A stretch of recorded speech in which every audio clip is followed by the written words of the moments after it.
We are living in a world of broken identities. Right now in our society, we're being told that your identity is not true, or any identity can be true. There's like all of these different viewpoints and opinions on identity.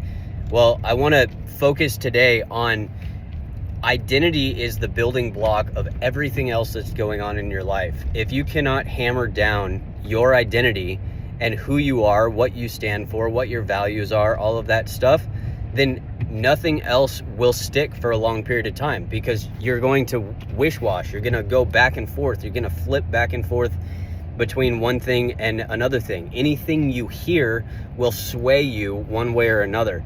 So think about that today. What is your identity? And if you're dealing with things like addictions, or you're dealing with things like the inability to control your emotions, anger outbursts, all these types of things, ask yourself, what is my identity?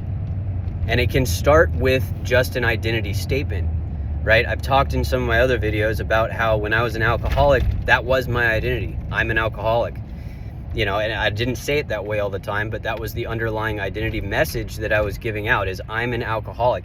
But I changed that identity statement to I'm ready and available to respond when I'm called upon. That became my new identity, right? And then I had to judge everything else that I'm doing based off of that identity. Is this getting me closer to being ready and available to respond, or is this taking me further away from that identity goal, that mission statement?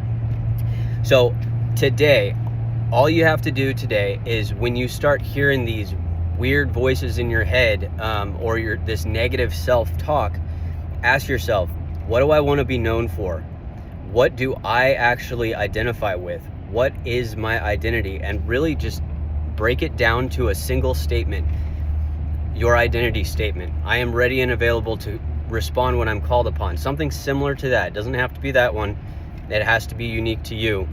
But that is going to be the starting point that you then launch into for the rest of the developments in your life going forward. Hope that helps. Until next time, I'm Brandon. Go find somebody to bless today. It'll bless you in the process. Talk to you soon.